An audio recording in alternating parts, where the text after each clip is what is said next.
subdued by the power of our example, I have no doubt that America is in a position to continue to succeed.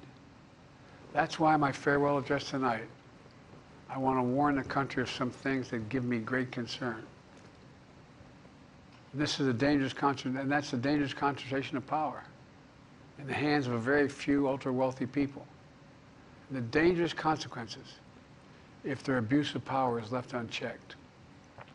Today, an oligarchy is taking shape in America of extreme wealth, power, and influence that literally threatens our entire democracy, our basic rights and freedoms, and a fair shot for everyone to get ahead. We see the consequences all across America, and we've seen it before. More than a century ago, but the American people stood up to the robber barons back then and busted the trusts. They didn't punish the wealthy, just made the wealthy play by the rules everybody else had to. Workers want rights to earn their fair share.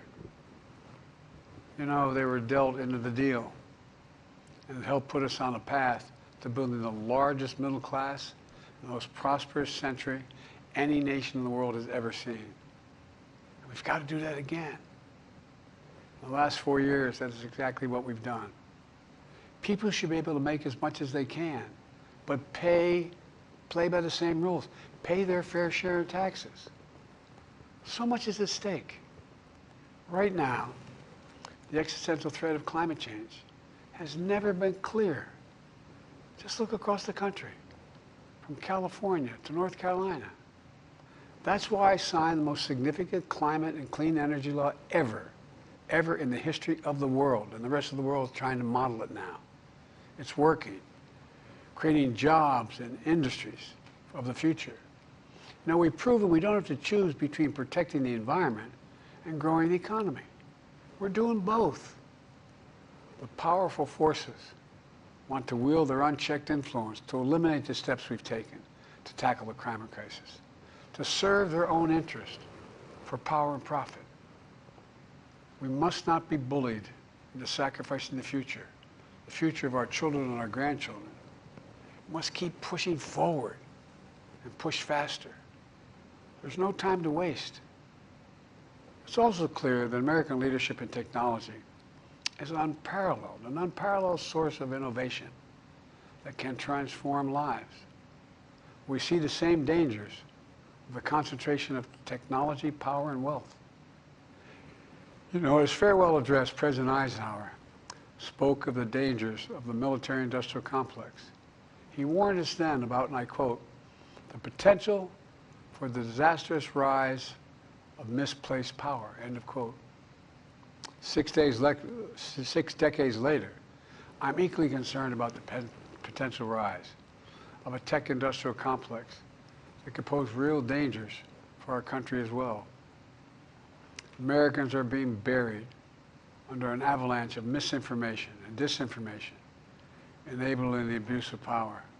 The free press is crumbling. Editors are disappearing. Social media is giving up on fact-checking. The truth is smothered by lies told for power and for profit.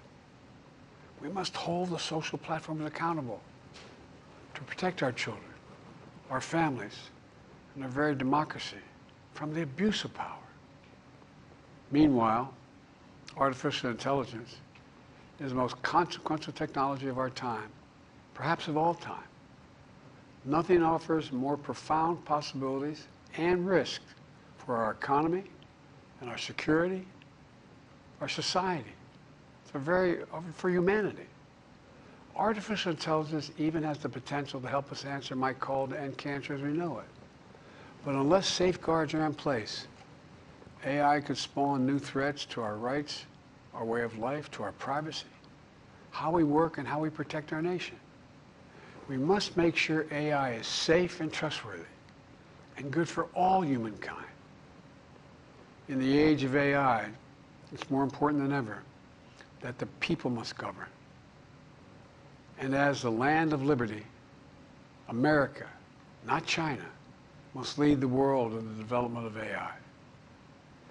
You know, in the years ahead, it's going to be up to the president the presidency, the Congress, the courts, the free press, and the American people to confront these powerful forces. We must reform the tax code, not by giving the biggest tax cuts to billionaires, but by making them begin to pay their fair share. We need to get dark money. That's that hidden funding behind too many campaigns contributions. We need to get it out of our politics. We need to enact an 18-year time limit, time and term, for the strongest ethics and the strongest ethics reforms for our Supreme Court.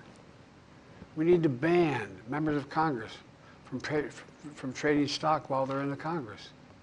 We need to amend the Constitution to make clear that no president is immune from crimes that he or she commits while in office. The president's power is not limited. It's not absolute, and it shouldn't be. And in a democracy, there's another danger to the concentration of power and wealth. It erodes a sense of unity and common purpose. It causes distrust and division. Participating in our democracy becomes exhausting and even disillusioning. And people don't feel like they have a fair shot. We have to stay engaged in the process. I know it's frustrating. A fair shot is what makes America, America. Everyone's entitled to a fair shot. Not a guarantee, but just a fair shot. An even playing field. Going as far as your hard work and talent can take you. We can never lose that essential truth, remain who we are. I've always believed, and I've told other world leaders, America can be defined by one word: possibilities. Only in America do we believe anything is possible. Like a kid with a stutter from modest beginnings in Scranton, Pennsylvania, and Claremont, Delaware, sitting behind this desk in the Oval Office as President of the United States. That's the magic of America. It's all around us. Upstairs in the residence of the White House, I've walked by a painting of the Statue of Liberty I don't know how many times.